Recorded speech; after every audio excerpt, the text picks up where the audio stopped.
Hello, everyone. Welcome to Something Ominous. I'm Karina, And I'm your host, Jessica. and we are on the second episode. We hope you liked the first. Audio was a little laggy, but we're trying to get better for this episode. Did a little adjusting. Yeah, we got all the things working here, so we're gonna keep up with it. Okay, so who is going first this time? Should I go first? Yeah, you can go first, Scotty, because I went first last time.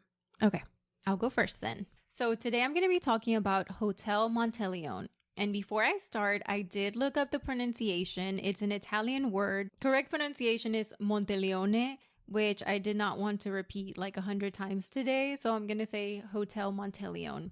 I did call the hotel, by the way, just to make sure that was a correct pronunciation and that's how they pronounced it. So that's what we're going with. Hotel Monteleone is located in one of the most haunted cities in America, which is New Orleans. Hotel Monteleone is the oldest hotel built in New Orleans. It was built in 1886 and purchased by Antonio Monteleone, who was an Italian immigrant that arrived to the U.S. in 1880. Antonio sold his shoe store back in Sicily and immigrated to the U.S. during the Gilded Age. When Antonio arrived, he owned a cobbler shop for 6 years until he heard of a 64-room hotel that was on sale. Antonio purchased a hotel known as Commercial Hotel and within 2 decades added another 330 rooms, as well as renaming the hotel to Hotel Monteleone.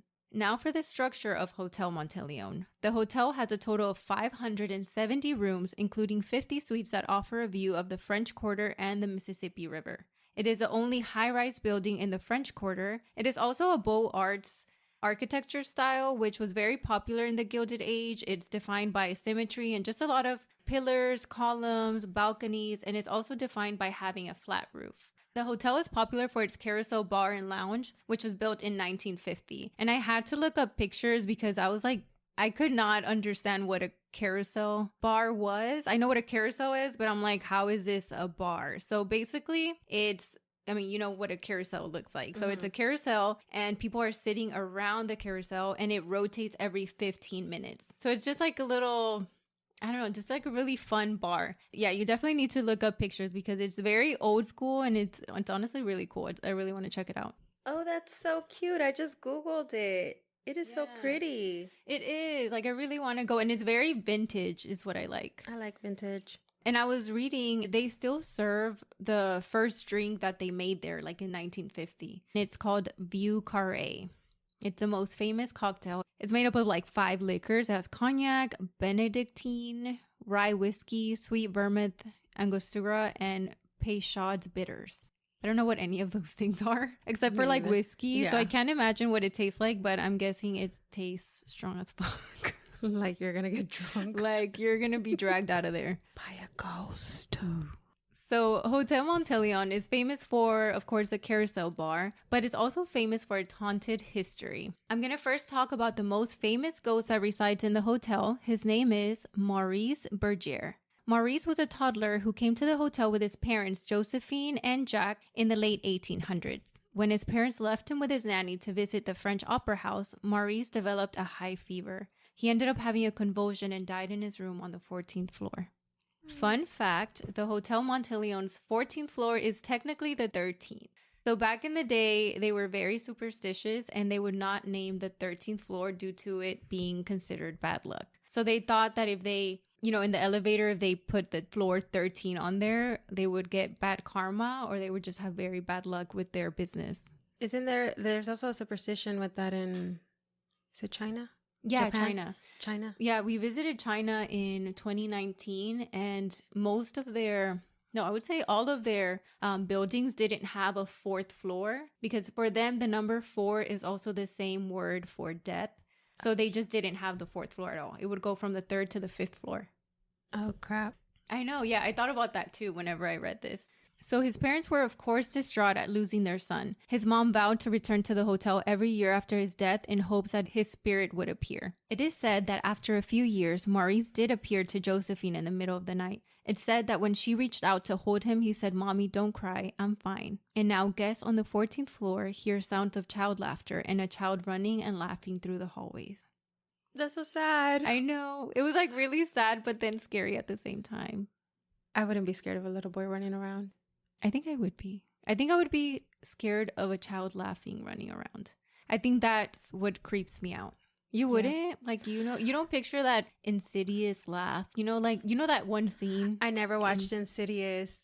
Okay, maybe that's why. Every time I think of a ghost kid laughing, I think of that one scene. If y'all watched Insidious, you know what scene I'm talking about. I think it's Insidious too. I'm gonna have to play you the scene because it is traumatizing. So according to the Hotel Monteleone website, this was one encounter from a hotel guest named Phyllis Paulson. She says, I was just relaxing in bed one morning when I looked up to see a young boy about 3 years old walk by the foot of my bed. My husband had just left for a meeting, so I thought he may not have closed the door all the way. I immediately got up to see if the door was open and to check if a parent may have followed him into the room. It didn't take me long to realize that I had seen a ghost.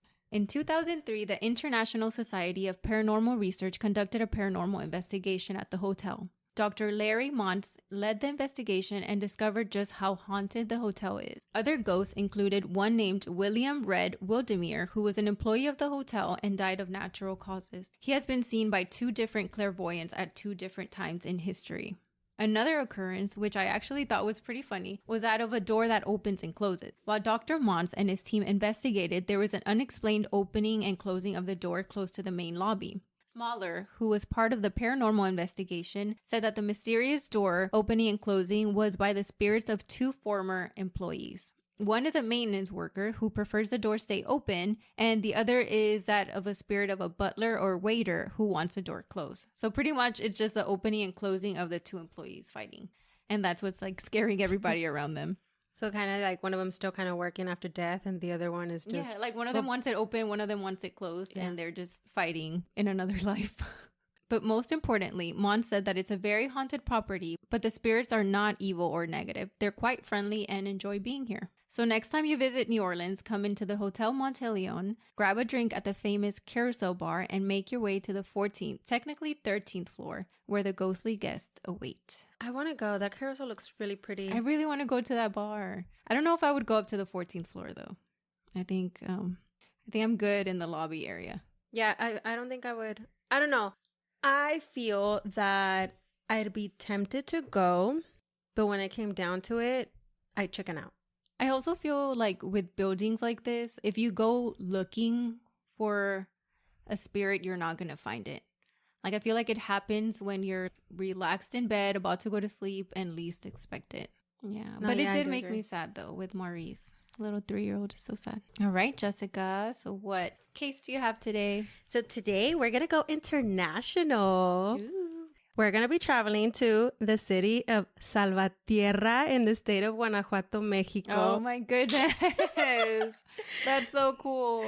Salvatierra is located in the valley of Huatzindeo, known as Valle de Huatzindeo, which means place of beautiful vegetation. The name was given by the Purepecha indigenous people who inhabited before the arrival of the Spaniards. Its rich history, beautiful civil and religious architecture, abundant bridges, haciendas, convents, and old mansions give Salvatierra its traditional atmosphere. In 2012, it joined the Magical Towns program known in Spanish as Programa Pueblos Mágicos. The town has viceregal and Porphyrian mansions still intact, making you feel like you've stepped into a portal traveling back in time. There's a famous legend in Salvatierra that there are a couple of tunnels connecting the temples of Salvatierra with each other, as well as mansions and the Hacienda de San José del Carmen. Salvatierra has many temples and haciendas, but when the Spaniards migrated, they brought over Franciscans, friars, and Carmelites to establish a Catholic movement. Because they needed a place to live and provide their service, they started to build temples. The oldest temples of Salvatierra are Templo y Convento del Carmen, built in 1644, Templo de San Francisco y San Antonio, built in 1743, and Temple de las Capuchinas, built in 1770. Around 1660, the Hacienda San José del Carmen was sold to the Carmelites, so this was part of El Templo y Convento del Carmen. The tunnels were described to be so wide like the streets and large enough for someone to fit on horseback. Later, these tunnels were used by the Carmelites and Franciscans as an escape from the temples to the hacienda or mansions during the Reform War of Mexico. This is why it's rumored that like all the temples and tunnels connect to each other, because the Carmelites, they owned San Jose del Carmen, like one of the biggest, and it's one of the original haciendas. So now that we have some of the history down, let's get into the paranormal. There was talk about a girl around the 1970s, so this is pretty recent. She was a very beautiful girl who had a lot of suitors. Her beauty was known around town, and even the richest in the city were trying to date her. She could not choose which would be the right man for her. Legend says that 2 men killed each other for her love. The mother of one of the dead visited the girl crying, asking if she even loved her son. She confessed to her that she didn't like him, that she didn't like any of the boys, that she only cared for one, and she only saw the boys like her friends, that her true love was a man who happened to be poor and would only visit her once a month. He worked in the railway and would only stop by Salvatierra when the train would pass through. The mother felt such rage knowing that her son died for the love of a woman who didn't love him back. And it's said that she hired a couple of witches to destroy her beauty and to never find love again. A couple of months passed, and the young woman goes to the train station one day to meet her boyfriend. She waited and she waited. Passengers, workers, and mechanics were getting off the train, but her boyfriend was nowhere to be found. A man approaches her as he's getting off the train. He was the only one that built courage to approach her and tell her that her boyfriend had fallen off the train hours ago and had died tragically. Heartbroken from the loss of her boyfriend, she falls into a deep depression for more than a year. Her parents called doctors and priests asking for help. She was suffering from anxiety and even had suicidal thoughts. Desperate to get their daughter help, they follow advice from some neighbors and they contact a healer. This was the worst decision of their life. The job that the healer did was counterproductive and changed their life forever. This is where the legend of La Endiablada starts. The following morning, she returned to be the cheerful young woman she was. What they did not know is that she carried the devil inside. She took advantage of how beautiful she was. She broke hundreds of hearts, and it's rumored that at night, she would go out, attract young men, murder them in a cruel way, cutting off their heads and taking out their hearts. Damn. So cruel. That escalated quickly. I know, from one day to another. No one in Salvatierra knew who was committing these crimes. Everyone was scared and feared for their lives, but they say that if you ever witness her during the act, that you would also have a tragic death. Men would avoid going out at night out of fear that they will be the next victim. They say that around 40 men were found decapitated and without a heart when their body was found. That's crazy because you usually hear about men serial killers, killing women, and this was a woman serial killer, and men were afraid to come out at night. Exactly. Like, I'm having trouble just wrapping my head around that. That's crazy. When it's usually the women that go through that. I think it's probably like the decapitation and not having a heart. One day, the girl's mom goes into her room to do some cleaning and finds a pentagram drawing under her bed. In her drawer, she also finds a large wooden box with a horrible smell. In the box were the missing hearts of the men that were murdered. She rushes her daughter to the temples. She tries all temples in town, every single one, turning her away because once her daughter was inside, she was acting strange. She would try to seduce the priest. And priests being men, they couldn't resist. No. Yep. So they'd ask her parents to please remove her from their home. It wasn't until they went to Templo de San Francisco when more than 20 priests from Salvatierra met. They say the bishop was present in one of the exorcisms. The first who tried to perform the exorcisms were the Franciscans. One of them lost his life, and another fell victim to her beauty and seduction. Can only imagine what happened. Wow. During the 5-day exorcism, the priest, one by one, withdrew from the place. Some even put on masks or took out their eyes to not see his face. Whose face? Really? Yeah. But she was in the room, but they say his face. Ooh, I that know. gave me chills. Some priests say they saw an angel, and others said it was the beautiful in disguise of Lucifer. I'm scared. No one really knows what's true. There are mentions of the terrible scene and that the exorcism wasn't successful. It's rumored that since her body was fully possessed by the devil himself, with a little deception, 2 priests took her to a passageway that led to one of the tunnel's entrance. The tunnels from the beginning of the story. Mm-hmm. As soon as the priest got her in the tunnel, they blocked the entrance forever. With the help of construction workers, they were able to close off all tunnels entrances connecting to the temples, haciendas, and mansions. They also rumor that the priest involved never went out, that for many years, especially at night, you could hear screams and cries. Others say you can hear someone asking for help. They will also hear a heavenly voice speaking when they're on their way to church, and when they pray the Magnificat, the devil moves away. Oh my gosh. However, there are still those who at night hear the screams of the girl.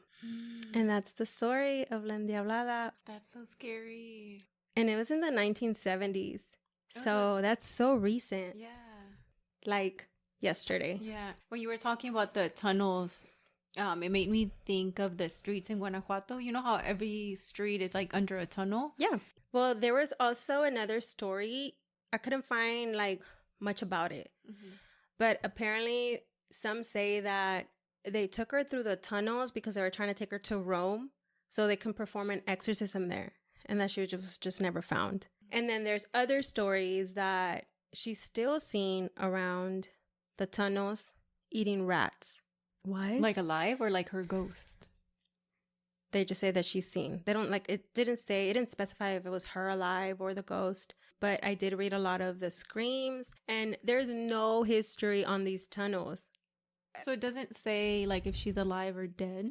No, nothing. There is another article that I read. It was a vlog.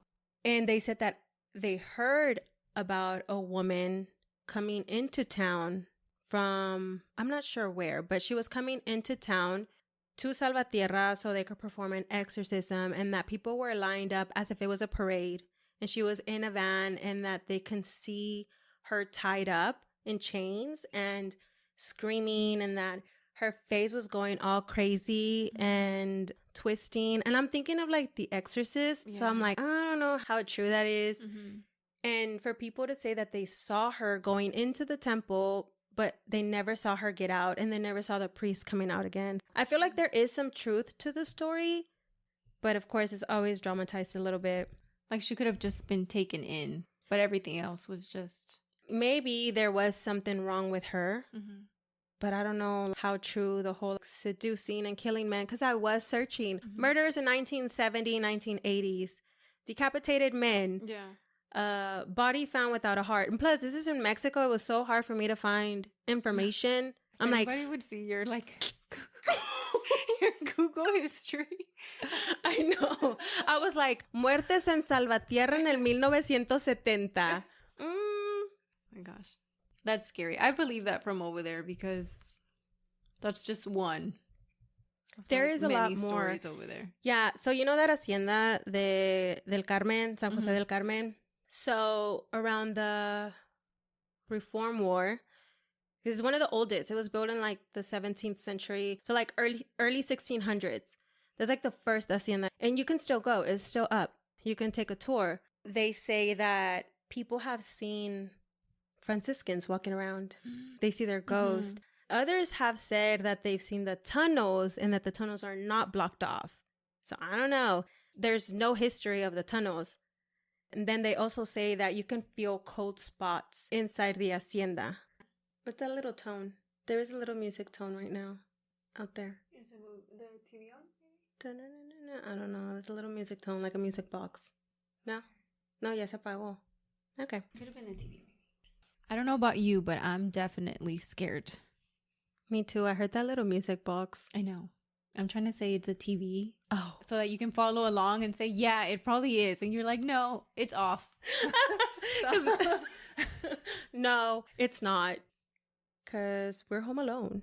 Yeah. But if you really like this podcast, please subscribe. Send us any recommendations to like our 5 listeners, please. Yeah. Send in some stories, all 3 of you.